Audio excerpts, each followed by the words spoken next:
ప్రతి అక్షరం ప్రజల పక్షం. HR9 న్యూస్ టీవీకి స్వాగతం, సుస్వాగతం. హిందూపురం మున్సిపాలిటీ పరిధిలోని పలు చోట్ల ఏర్పాటు చేసిన కార్యక్రమానికి మంత్రి పెద్దిరెడ్డి రామచంద్రారెడ్డి హాజరయ్యారు. ఇందులో భాగంగా చర్చి గ్రౌండ్ వద్ద ఏర్పాటు చేసిన కార్యక్రమంలో పెద్దిరెడ్డి రామచంద్రారెడ్డి మాట్లాడుతూ మహిళలకు పెద్దపీట వేస్తూ 2024లో జరుగు ఎన్నికల్లో ఈసారి ఎమ్మెల్యే అభ్యర్థిగా TN దీపిక, ఎంపీ అభ్యర్థిగా బోయ శాంతమ్మ వైఎస్ఆర్సీపీ తరపున బరిలో ఉంటారని అన్నారు. పురం ప్రజలు అత్యధిక మెజార్టీతో ఓట్లు వేసి గెలిపించి జగనన్నకి గిఫ్ట్గా ఇవ్వాలని హిందూపురం వైసీపీ కంచుకోటగా మారనుందని అన్నారు. ఈ కార్యక్రమంలో observer Reddy Eshwar Reddy, TTD board director Paukala Ashok Babu, మాజీ ఎమ్మెల్యే అబ్దుల్ ఘనీ, జడ్పీటీసీ చైర్మన్ బోయ గిరిజమ్మ, రాష్ట్ర వైసీపీ నాయకురాలు Madhumathi Reddy, municipal chairperson, municipal vice చైర్మన్లు, మార్కెట్ యార్డ్ చైర్మన్, కౌన్సిలర్లు, మున్సిపల్ అధికారులు, వైఎస్ఆర్సీపీ నాయకులు, కార్యకర్తలు, సచివాలయ కన్వీనర్లు, గృహ సారథులు, సచివాలయ సిబ్బంది, వాలంటీర్లు, ప్రజలు, మహిళలు తదితరులు పాల్గొన్నారు. దయచేసి అదేవిధంగా మన దీపిక గారిని కూడా ఎమ్మెల్యేగా గెలిపించుకోవాల్సిందిగా కోరుతున్నాము. అదేవిధంగా ఈ పట్టాలను కొంతమందికి మన పెద్దిరెడ్డి రామచంద్రారెడ్డి చేతుల మీదుగా మరియు శాంతమ్మ చేతుల మీదుగా దీపిక మేడం మీద చేతుల మీదుగా ఇవ్వాల్సిందిగా మేము కోరుచున్నాము.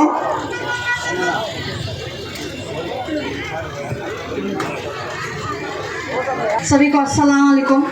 సభ ముఖ్య అతిథిగా వచ్చేసినటువంటి మన మంత్రివర్యులు శ్రీ పెద్దిరెడ్డి రామచంద్రారెడ్డి అన్నగారికి మరియు వేదిక పైనున్న మన వైఎస్ఆర్సీపీ కుటుంబ సభ్యులకి, వేదిక ముందున్న ప్రతి ఒక్క లీడర్కి పేరు పేరున కృతజ్ఞతలు తెలుపుకుంటున్నాను. మన వార్డు ప్రజలందరికీ స్వాగతం కోరుతున్నాను. सभी को मालूम है हमारा काउंसिलर्स जो भी है पूरा बताया है. మీ అందరికీ తెలుసు ఇక్కడ ఎవరు స్థానికంగా ఉంటారో మరియు సిట్టింగ్ ఎమ్మెల్యే అయినటువంటి బాలకృష్ణ గారు చుట్టం చూపుకే వస్తారు టూరిస్ట్ లాగా, అంతే తప్పితే మన కష్టాలు ఏమీ తీర్చేది లేదు. గెలుస్తారు, పోతారు, అంతే. మీరే చూడవచ్చు, వరదలు వచ్చినప్పుడు కానీ కరోనా టైంలో కానీ మన కౌన్సిలర్స్, మన లీడర్స్, మన వైఎస్ఆర్సీపీ కుటుంబమే మీ ముందున్నారు తప్పితే ఎవరు లేరు. అక్క నేను కోరుకునేది ఒకటే, మన ఇల్లు బాగుండాలంటే పైన మన జగనన్న, ఇక్కడ మేము బాగుపడాలంటే మీరందరూ నన్ను ఆశీర్వదించాలి, మరి మన శాంతక్క గారిని కూడా మీరు ఆశీర్వదించాలి. తేడాలు తెలుసుకోండి. వరదలు వచ్చినప్పుడు హిందూపూర్కి తినేదానికి కానీ తాగేదానికి కానీ బయట నుంచి ఏమైనా సరుకులు రావాలంటే బ్రిడ్జులు లేవు, బ్రిడ్జులన్నీ మునిగిపోయినాయి. ఇవన్నీ మీకు తెలిసిందే. 6 నెలల్లో అన్నీ స్టార్ట్ అయినాయి, 2 పూర్తయినాయి. మీకే తెలుసు. ఇది తేడా తెలుసుకోండి, గుర్తించండి. ఈ తూరి హిందూపురం నియోజకవర్గంలో వైఎస్ఆర్సీపీ జెండాని మేమందరూ ఎగరవేద్దాం. అన్నదమ్మలకు మొదటిసారిగా నా సలాం లేఖం చెప్తాను. ఈరోజు మనమందరం కూడా వైఎస్ఆర్ కాంగ్రెస్ కుటుంబ సభ్యులు. ఇక్కడ మహిళలు ఎక్కువ సంఖ్యలో వచ్చినారు. మనమంతా కూడా మన గడప గడపకు ఏదో ఒక వైఎస్ఆర్ కాంగ్రెస్ పార్టీ లబ్ధి పొందే ఉన్నాం.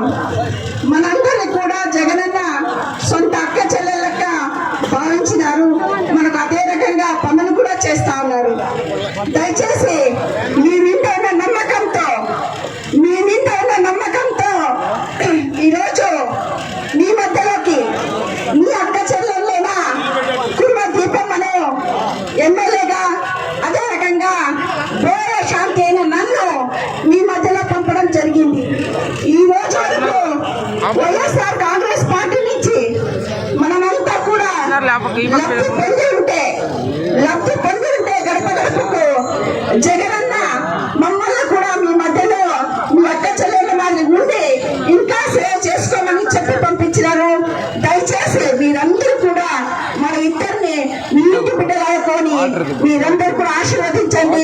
వైఎస్ఆర్ కాంగ్రెస్ పార్టీ గుర్తు జగనన్న గుర్తు ఫ్యాన్ కు వేసి మమ్మల్ని మీ మధ్యలో సేవ చేసుకుని అమలు చేసి కోరుకుంటూ సెలవు తీసుకుంటున్నాను. జై జగన్. వేదిక మీద ఆశీర్వైన మిత్రులందరికీ, ముఖ్యంగా ఇక్కడ సమావేశమైన 6 వార్డులకు సంబంధించిన కౌన్సిలర్లకు అందరికీ పేరు పేరున, వేదిక ముందున్న మీ అందరికీ పేరు పేరున నమస్కరించుకుంటాను. చాలా సంతోషంగా ఉంది. ఈ 6 వార్డుల్లో కూడా మైనారిటీ సోదర సోదరిమణులు ఎక్కువగా ఉన్నారు. మరి మన పార్టీకి జగన్మోహన్ రెడ్డి గారు చెప్తూ ఉంటారు, నా బీసీ, నా ఎస్సీ, నా ఎస్సీ, నా మైనారిటీలు అని చెప్పి. అంటే మీరందరూ కూడా జగన్మోహన్ రెడ్డి గారు రోజు స్మరించే పోలేకొచ్చారు.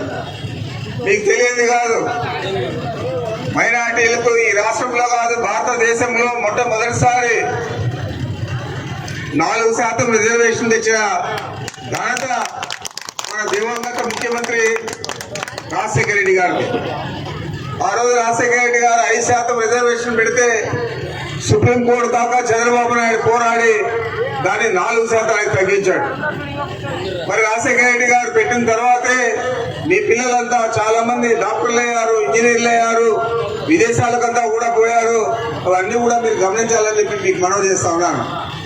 ఈరోజు మరి మన ముఖ్యమంత్రి గారు సొంతంగా నా మైనారిటీలని చెప్పగలుగుతా ఉన్నాడంటే, మైనారిటీలకు చంద్రబాబు ఏం చేశాడు? 5 సంవత్సరాలు ముఖ్యమంత్రిగా ఉండి ఓట్ల కోసం లాస్ట్ 3 నెలల్లో 5 సంవత్సరాలు మైనారిటీల గురించి పట్టించుకోలేదు. లాస్ట్ 3 నెలల్లో ఒక మంత్రిని చేశాడు. మన ముఖ్యమంత్రి గారు 5 మందిని ఉప ముఖ్యమంత్రులుగా చేస్తే దాంట్లో మైనారిటీలు మన అంజాద్ బాషా గారు డిప్యూటీ సీఎంగా ఉన్నాడు. అదేవిధంగా ఆయన ఒక్క శాసనసభ్యుని కూడా మైనారిటీ శాసనసభ్యుని గెలిపించుకోలేకపోయాడు చంద్రబాబు నాయుడు.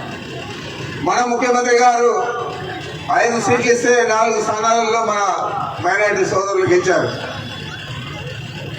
మరి మైనారిటీలకు పెద్దపీట వేస్తా ఉన్న కుటుంబం రాజశేఖర రెడ్డి గారి కుటుంబం, పెద్దపీట వేసే ప్రభుత్వం జగన్మోహన్ రెడ్డి గారి ప్రభుత్వం, పెద్దపీట వేసే పార్టీ వైఎస్ఆర్ కాంగ్రెస్ పార్టీ అని చెప్పి మీకు మనవి చేస్తా ఉన్నాను.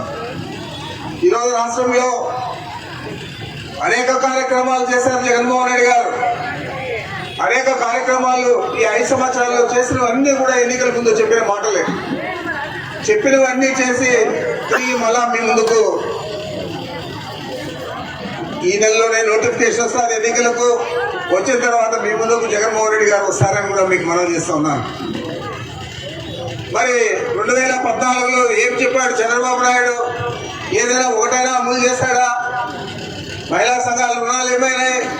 ఆ రోజు రాష్ట్రం మొత్తం మీద 14,200 కోట్లు ఉంటే వాటిని ఏమి కూడా పట్టించుకోకుండా తుదకు మీకు ఇవ్వాల్సిన వడ్డీని కూడా బ్యాంకులకు చెల్లించకుండా 2016 నుంచి ఎన్నికల దాకా మీ సంఘాలన్నీ కూడా నిర్వీర్యం అయిపోయాయి.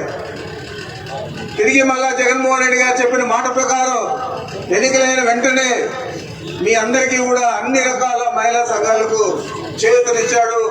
చేయూతనిచ్చేదే కాకుండా ఆసరా కింద ఎన్నికల ముందు ఏదైతే చెప్పాడో ఆ విధంగానే మనకు జనవరి నెలతో 4 విడతలు కూడా ఆసరా సొమ్ము మీ అందరికీ కూడా ఇవ్వడం జరిగింది.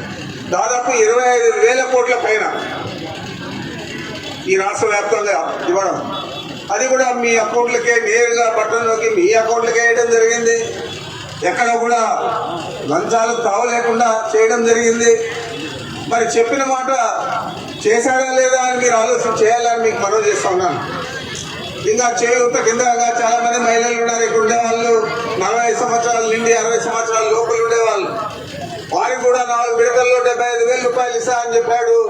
ఇచ్చాడా లేదా? ఈ 4వ విడత ఈ 16వ తేదీ ఇస్తే ఈ 75,000 రూపాయలు కూడా ప్రతి మహిళకు ఇచ్చేయట్లే అని చెప్పి కూడా మీకు మనవి చేస్తా ఉన్నాను. ఈ డబ్బులు ఇచ్చేదే కాదు, మీకు ఒక బాధ్యతాయుతంగా మీరు వ్యాపారం చేసుకోవాలన్నా, లేదా ఆవులు పట్టుకోవాలన్నా, గొర్రెలు పట్టుకోవాలన్నా, లేకపోతే ఏ విధంగా మీరు ఆర్థికంగా ముందుకు పోవాలని చెప్పి ఆలోచన చేసి విదేశీ కంపెనీలు కూడా ఇక్కడ తీసుకొచ్చి వారందరి ద్వారా వ్యాపార సంస్థలను కూడా మీరు స్థాపించే విధంగా చేయూతనిచ్చాడు జగన్మోహన్ రెడ్డి గారు అని మీకు మనవి చేస్తా ఉన్నాను. మరి ఆ విధంగా జగన్